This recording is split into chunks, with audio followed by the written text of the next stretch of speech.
నమస్కారం, welcome to I dream. నేను మీ సంగీత. భార్యాభర్తలు ఇద్దరు కూడా ఫ్యామిలీ విషయంలో కూడా గొడవలై కోర్టు మెట్ల దాకా వెళ్ళడం జరుగుతుంది. అది డివోర్స్ పరంగానే కానివ్వండి, లేదంటే 498A కానివ్వండి, DVC కానివ్వండి, మెయింటెనెన్స్ కానివ్వండి, ఇలాంటి కేసులలో మనం భార్యాభర్తలు కోర్టుల మెట్లు ఎక్కడం చూస్తూ ఉంటాం. అయితే కొంతమంది ఏం చేస్తారు అంటే విడాకులు వేసుకునేటప్పుడు మెయింటెనెన్స్ అని చెప్పేసి వేస్తూ ఉంటారు. ఆ మెయింటెనెన్స్ ఇవ్వకుండా భర్తలు ఏం చేస్తారంటే ఏదో ఒక చోటుకు వెళ్ళిపోయి అసలు నేను ఇవ్వను అని చెప్పేసి అని దాటేస్తూ ఉంటారు. అలా దాటేయడం వల్ల నేను ఇంకా కట్టనవసరం లేదు అని చెప్పేసి అనుకునే వాళ్ళు చాలామంది ఉంటారు.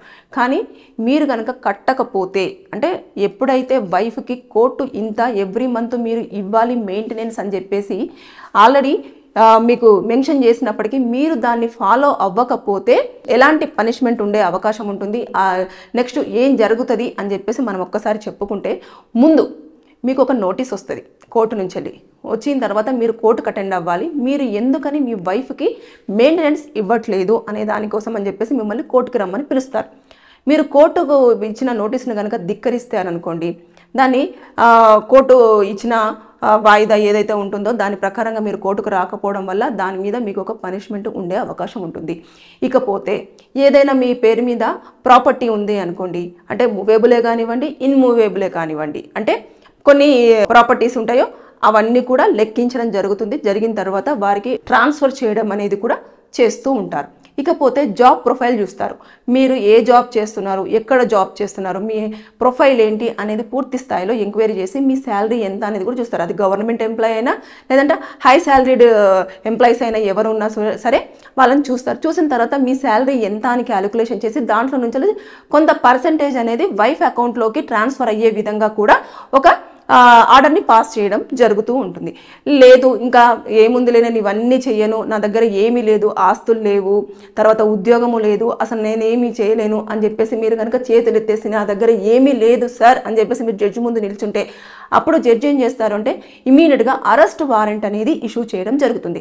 అరెస్ట్ వారెంట్ ఇష్యూ చేసిన తర్వాత మీరు కోర్టుకు మీరు కోర్టు నుంచి జైలుకు వెళ్ళిన తర్వాత ఏముందిలే శిక్ష అనుభవించి బయటకు వచ్చిన తర్వాత డబ్బులు కట్టకపోయినా పర్వాలేదు, నేను ఆల్రెడీ జైలుకి వెళ్ళేసాను కదా, పనిష్మెంట్ అయిపోయింది కదా అని చెప్పేసి అనుకోవడానికి ఛాన్సే లేదు.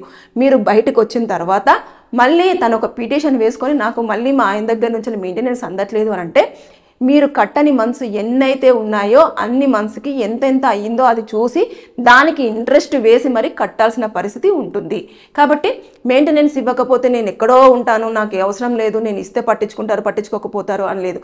ఇలాంటివి బయటికి రావేమో కానీ కోర్టులలో మేము చూస్తూ ఉంటాం. కాబట్టి పనిష్మెంట్ తీసుకుంటున్న వాళ్ళు బోలెడు మంది ఉంటారు, ఏముందిలే ఇవ్వకపోతే అని చెప్పేసి. అందుకని నేను ప్రతి వీడియోలో కూడా ఫ్యామిలీకి సంబంధించిన దాంట్లో చెప్తూ ఉంటాను, వన్ టైం సెటిల్మెంట్ చాలా బెటర్.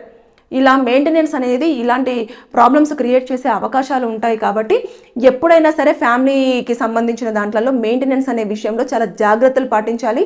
లేకపోతే ఇలాంటి ప్రాబ్లమ్స్ ఫేస్ చేసే అవకాశం ఉంటుంది. కోర్టు చుట్టూ తిరగాలి, టైం వేస్ట్ అవుతూ ఉంటుంది, అదేవిధంగా మెంటల్గా స్ట్రెస్ అవుతూ ఉంటారు. ఇవన్నీ ఇంకా చాలా వరకు ఇబ్బందులు పడి కొంతమంది అయితే డిప్రెషన్లోకి వెళ్ళేసి వాళ్ళ లైఫ్ అంతా కూడా పోగొట్టేసుకొని, జాబ్ పోగొట్టేసుకొని ఇదంతా కూడా జరుగుతూ ఉంటుంది. కాబట్టి ఎట్టి పరిస్థితుల్లో మెయింటెనెన్స్ ఎగ్గొట్టాలన్న ఆలోచన మాత్రం మీ మైండ్లోకి ఎట్టి పరిస్థితుల్లో తెచ్చుకోకండి. ఖచ్చితంగా మీరు ఎవ్రీ మంత్ ఇంత వేస్తాను అంటే అది టైం చూసుకొనైనా సరే కొంచెం ఒక రోజు 2 రోజులు అటు ఇటుగా ఆలస్యమైనా పర్వాలేదు, మీరు మీ వైఫ్కి సంబంధించిన అకౌంట్లో ఏదైతే డీటెయిల్స్ ఇస్తారో దాంట్లో కంపల్సరిగా కోర్టు నిర్ధారించిన అమౌంట్ని మీరు అందులో డిపాజిట్ చేయాల్సిందే.